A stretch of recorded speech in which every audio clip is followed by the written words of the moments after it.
Hi everyone, and welcome back to my channel. In today's tutorial, I'm excited to walk you through crocheting the Switch Stitch Bolero. It's a project that's stylish and fun for all skill levels. As you work the body of the bolero, pay attention to the stitch counts and keep your tension even for a professional finish. Remember, if you're ever unsure, you can always refer to the PDF version of this pattern, which is available on my Etsy. The link is in my bio.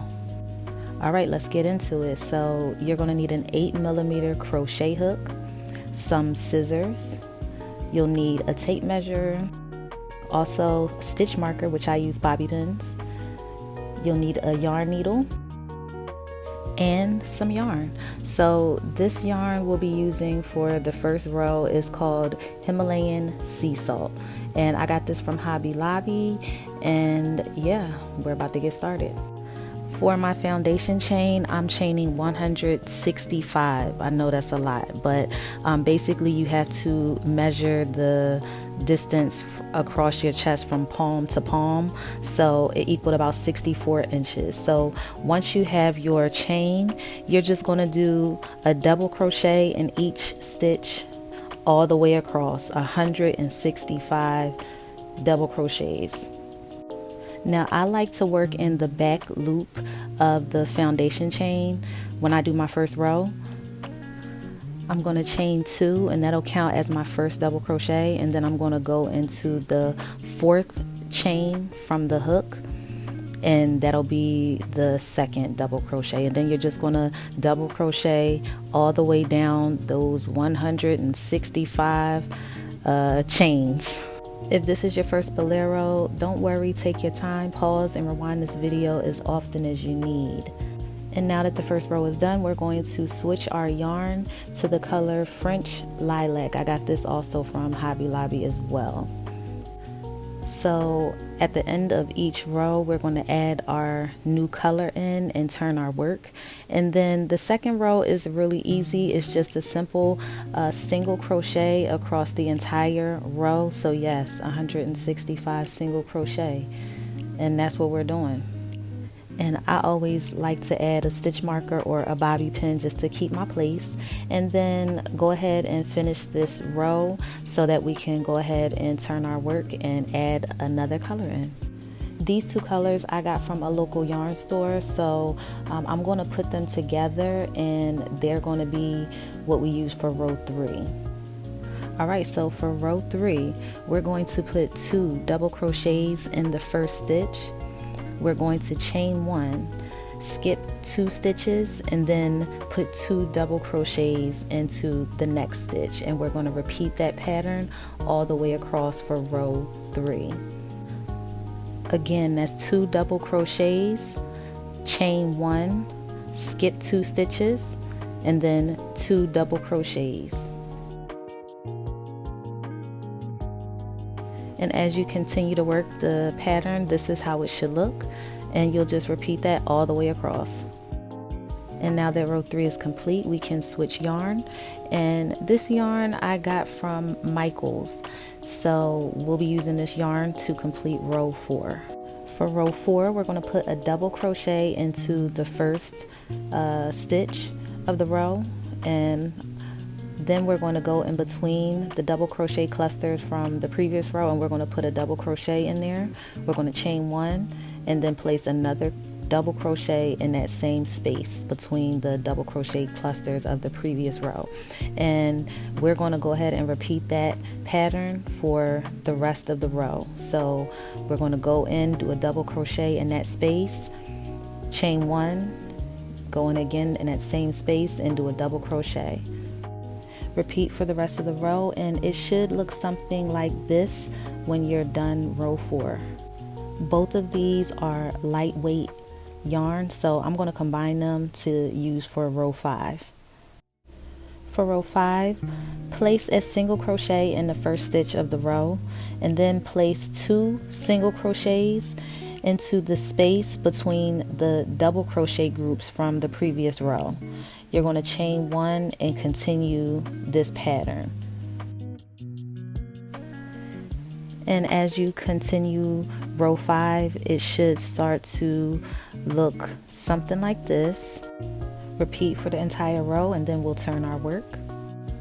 And this is what rows 1 through 5 should be looking like so far. For row 6, we'll be using this Cloud Packer yarn. I got this from Joann's before she left us. Moment of silence for Joann's. Amen. And this color is Persian red.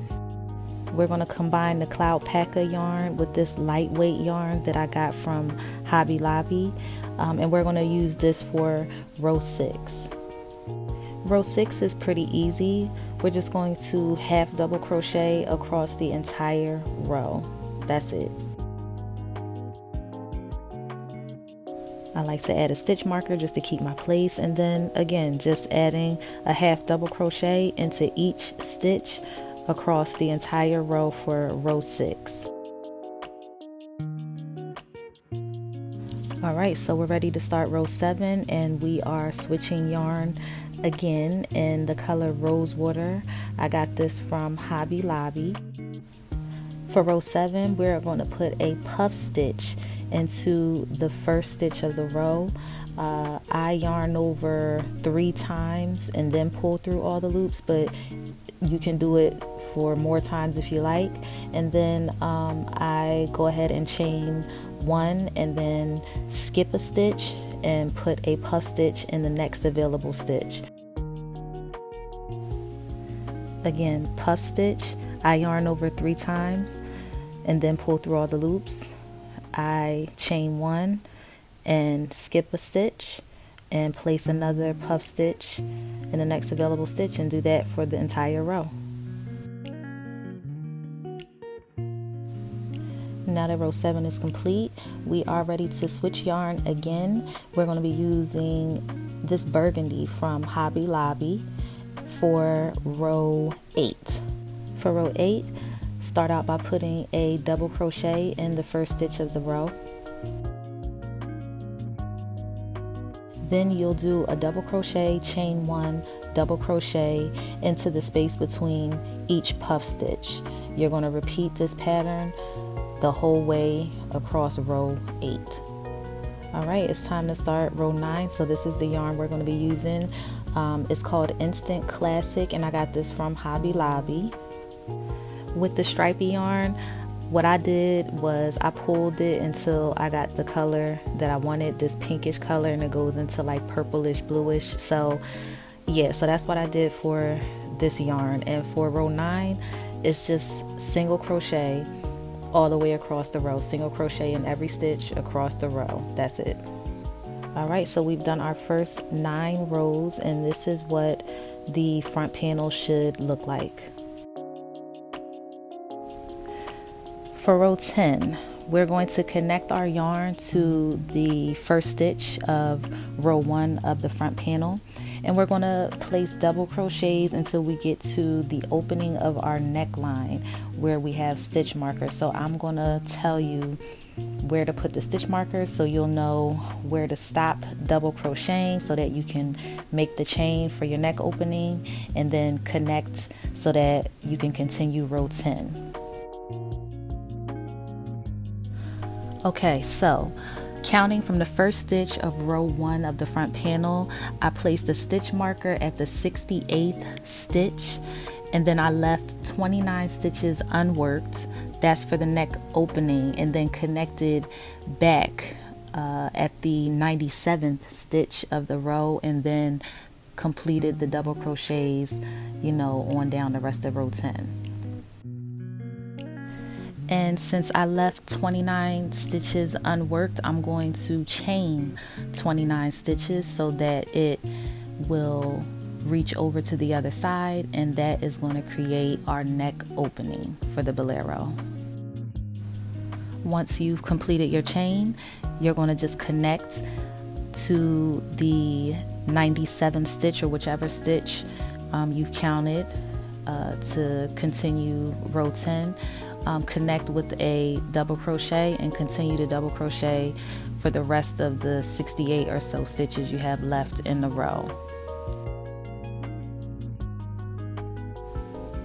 Okay, so row 10 is complete, and this is what it's looking like with the neck opening with just that chain. So we are going to basically repeat the same pattern with the same colors as we did the front panel. We're going to do the same thing for the back panel, and when you're done, it should look something like this.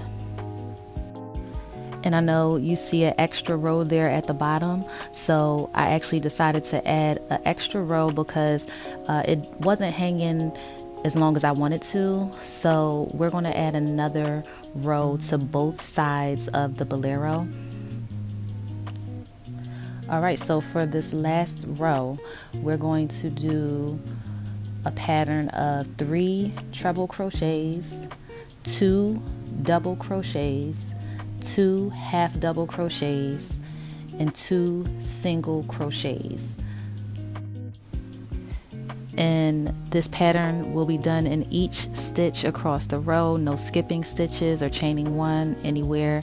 Just place the 3 treble crochets, 2 double crochets, 2 half double crochets, and 2 single crochets into each stitch across the row. Once you get to the 2 single crochets, immediately after you're going to do 2 half double crochets, then 2 double crochets, and then 3 treble crochets.